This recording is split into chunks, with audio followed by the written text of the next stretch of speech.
Kjo do të thotë që ka dështuar Mossadin në mënyrë spektakolare, sepse minimalisht nuk ka njohur dinamikat sociale dhe politike brenda Tiranit. Nuk ka kuptuar ato dinamika. Ata kanë menduar duke u vrarë Khamenei mund të bjerë regjimi, mund të ndryshojë sistemi. Kjo nuk ndodhi. Agentët që ata kishin dhe i kishin agentët në terren, sepse pa një agentur, pa një teknologji, pa një gjurmim, pa spiun brenda, është e pamundur të eliminosh krerët e rreshtit të parë, të rreshtit 2 dhe të rreshtit 3, derisa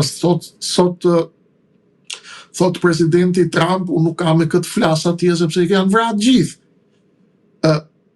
Por nuk e kuptuan diçka tjetër. Dhe kjo është arsyeja përse J.D. Vance, i cili po luan me shumë kujdes, J.D. Vance kur përplaset me Izraelin, nuk është duke u përplas vetëm me Izraelin. J.D. Vance po formaton veten si një lider i ndryshëm nga presidenti Trump, sepse pret që të jetë kandidat për presidenti i Amerikës. Pra, J.D. Vance po bën llogari më të gjëra se sa lufta e Izraelit. Ndërkohë edhe Irani e ndërtoi diversionin brenda administratës amerikane duke thënë, shiko se ai djali mua më pëlqen, mund të flasim me J.D. Vance. Dhe kur thot Irani, unë mund të flas me J.D. Vance dhe refuzoj izraelitin Kushner dhe Witkoff. Dhe kjo është arsyeja pse ai mund të udhtojë ose ka udhtuar siç thatë ju drejt Pakistanit. Pa diskutim. Sepse J.D. Vance është duke përgatit kandidaturën për presidenti i arshëm. Marco Rubio, sekretari Rubio, po përgatitet për zëvendës president. Kanë dhe ata llogaritë e tjera brenda. Po vjen midtermi tani. Në nëntor do të jetë vendimtare. Nëse Trump humbet, ata do ta braktisin Trumpin gjithë barka e vet. Barka e republikanëve. Kështu që Trump do ta mbyll urgjentisht këtë, se tha kam zhvillime të mëdha. Dhe ai duhet ta bëj. Nëse nuk e bën, do të jetë përballë një krize të cilën ai nuk do ta menaxhojë dot. Kaq e thjesht është. Dhe kjo është arsyeja pse J.D. Vance po mban këtë qendrim dhe ashtu siç e ka raportuar Axios, Axios që është shumë pranë izraelitëve pra. Kanë informacione shumë të qarta. Thelbi i gjës është dështimi spektakolar i Mossadit në parashikimin e detajeve të luftës dhe detajeve të asaj që po ndodhi. Dhe tashmë amerikanët me të drejtë ose pa të drejtë quheni si të doni, për populli nuk i ha këto, populli amerikan. Pjesa tjetër e botës pastaj i shikon ose me tifozllëk ose për sport dhe për humor. Por ata që po paguajnë faturën janë amerikanët dhe pjesa tjetër e botës. Dështoi Mossadi. Dhe këtë dështim amerikanët duhet ta gjejnë ta marketojnë diku. Dhe do përgatisin planin e mbylljes së kësaj historie, duke marketuar dështimin e Mossadit në raportimin e amerikanëve, sepse po Axios ka njoftuar në një telefonat që ka patur drejt për së drejti shefi i Axiosit. Shefi i Axiosit, Barak Ravid, është hebre, ai është shumë pranë izraelitëve. Barak Ravid i Axiosit ka njoftuar gjithashtu që janë izraelitët ata të cilët e kanë marrë Donald Trumpin në telefon një natë përpara goditjeve mbi Teheran dhe i kanë njoftuar që na ka njoftuar Mossadi se nesër Khamenei ka mbledhje me shefat më të lartë. Nisni bombardimin, sa po të bjerë Khamenei, kemi agentët tanë brenda, do të ngrihet populli, mbaron loja, rrëzohet regjimi. Ka një muaj luftë dhe regjimi nuk ka rënë.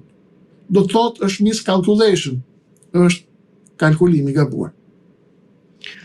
Ndërkohë, çfarë po ndodh me liderët që kanë mbetur tashmë në Teheran, pra teksa i biri Mojtaba Khamenei ka marrë drejtimin e vendit, por që këto ditë nuk është parë në publik dhe përfaqësuesit iranian në OKB kanë përdoditur se ai thjesht po qëndron në zona të sigurta dhe prandaj nuk është shfaqur. A rrezikon edhe ai që të eliminohet ashtu si jati i tij? Çdo kush që zgjidhet në Iran apo është zgjedhur është target, nuk ka asnjë diskutim. Larijani ishte gati për të vdek. Khamenei ishte bërë gati për të vdek. Liderët e tjerë sapo e mbrohen, bëjnë gati edhe qefinat. Sepse e din që ky është sport i vështirë. Ku shkon të zgjidhet në këtë kohë, shkon drejt vdekjes. Pa diskutim që janë target çdo kush. Sa i përket liderit të ri Moshtaba Khamenei, po sigurisht ka aludime shumë që është shumë i plagosur, apo është i goditur rënd, është duke rikuperuar, ka dhe spekulime që thonë që mund të ketë vdekur, ka dhe spekulime që është mirë. Pra, ka shumë të dhëna, të cilat nuk i kuptojmë tani, dhe është kot të flasësh për ekzistencën apo jo të tyre, apo për jetën, apo mos qënjet e tyre në jetë.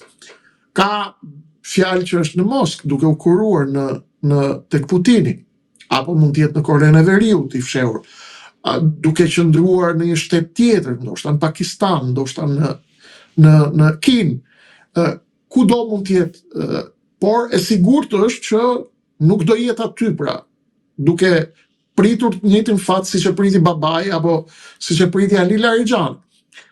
A do të jetë apo s'do të jetë më lojtar, këtë do ta marrim vesh në javët në vijim, por nuk është një problem i madh, sepse Irani nuk e ka ndërtuar sistemin e tij mbi emrat. Kjo që ndodhi në Iran zbuloi që Irani funksionon në mënyrë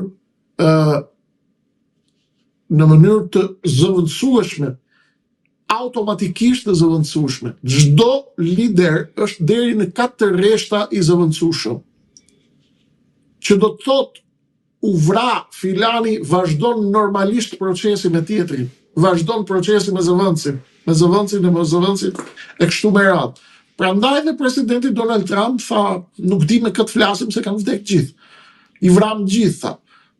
Këtu të gjithë janë target, por të gjithë janë të zëvendësueshëm.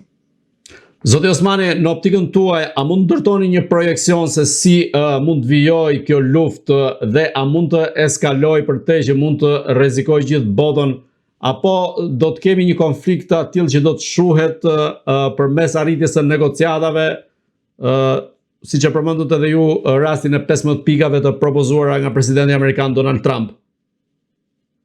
Unë jam i prirur të besoj që konflikti nuk mbaron, konflikti do të vazhdoj, nëse mbyllet Irani do hapet Pakistani, do hapen të tjera vatra, bota do të jetë në një periudhë tensioni të kontrolluar afatgjatë, derisa të përfundojë rikonfigurimi i botës dhe të ulen në tryezë amerikanët, britanikët, rusët dhe kinezët.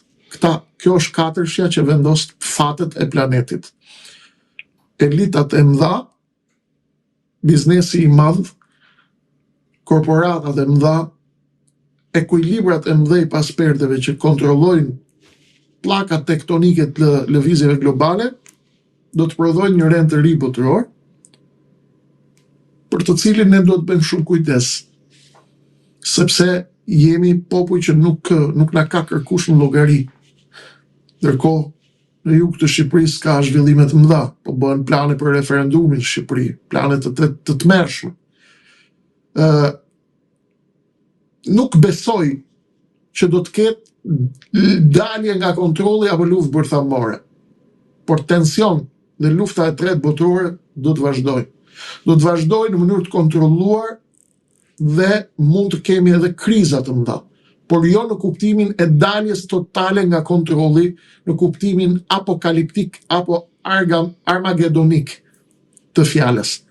Në këtë kuptim duhet jemi përgatitur për një periudhë të ardhshme shumë të tensionuar, duhet të bëjmë shumë kujdes me financat, shumë kujdes me planifikimin financiar, shumë kujdes me investimet, me zhvillimet, sepse do të jetë një periudhë tensioni e cila do të na shoqërojë edhe për disa kohë, derisa të mëdhejt e botës të merren vesh për formulën e ardhshme dhe për ndarjen e territoreve dhe të llokmave të mëdha të tortës së botës dhe të planetit. Të zbresim pak në rajonin e Ballkanit, teksa Serbia vjonte armatose dhe së fundmi është armatosur me raketa nga Kina. dhe para pak ditësh kishte dërguar dhe ushtrin në kufi me Kosovën. Çfarë po ndodh në këtë rast dhe çfarë kërcënimi mund të prodhoj vetë rajoni i Ballkanit, ashtu siç e kemi parë më parë me luftën në Bosnjë apo dhe në Kosovë, dhe sa i rrezikuar është vetë Ballkani në një efekt domino që mund vi nga konfliktet si ai i Iranit që është aktualisht. Serbia është duke armatosur gjerë në dhëmbë, duke sfiduar hapur stabilitetin e brisht të Ballkanit, nga sistemet ruse tek dronët kinez dhe tek armatimet të tjera të rëndësishme, janë treguesi një plani të qartë që ka Serbia për të bërë gati për një moment të dytë, hipotetik, në të cilin mund të ndodhet planeti në rast se Amerikanët humbasin betejën në rendin e ributror, humbasin betejën në lindjen e mesme, humbasin betejën për Tajvanin, gjë që nuk ka filluar ende. Serbët po bëhen gati me kujdes të jenë për të gjitha hipotezat e reja të mundshme dhe lëvizjet e ardhshme të mundshme për rikonfigurimet e reja në Ballkan, me njëherë sapo Vladimir Putini të tentoj të testoj nervat e NATO-s, ekzistencën e NATO-s, unitetin e NATO-s këtu në Ballkan. Greqia po bëhet gati me planin e saj për një jug të Shqipërisë, me planin për referendumet. Rreziku i shqiptarëve apo i popujve të Ballkanit apo i serbëve nuk është nga Serbia dhe nga Shqipëria, është nga politikanët serbë dhe politikanët shqiptarë, Vučići dhe Rama. Janë ata rreziku ynë më i madh, por Serbia po bëhet gati dhe po pret sinjale nga Aleksandar Vulini, që është njeriu i Vladimir Putinit brenda qeverisë serbe. E morën dje një përgjigje shuplak bashkë me Ramën nga Bashkimi Evropian, nuk ka antarësi sa i përket propozimit që kanë bërë së bashku. Propozimit që bëri me Vučićin në Frankfurt Allgemeine Zeitung, me atë integrimin evropian të nivelit të dytë, integrim i cili ishte një thik e re në kurriz të Kosovës, eliminimi i Kosovës dhe rikonfigurimi i Ballkanit sipas projeksionit të Rama Vučić, shtrimi i hegemonisë serbe në Ballkan dhe brenda projeksionit Ballkanit hapur dhe të krijimit botës serbe, që është plani i Vučićit në Ballkan, bosnjëzimi i Kosovës nëpërmjet asociacioni i komunave greke në jug të Shqipërisë, nëpërmjet përgatitjes së terrenit përmes referendumeve, ligjit për referendumet dhe reformës së re territoriale. Ministri kryeparlamentari grek dje ka shkruar në faqen e tij në Facebook për herë të parë e njeh Vorjo e Pirin tokë greke.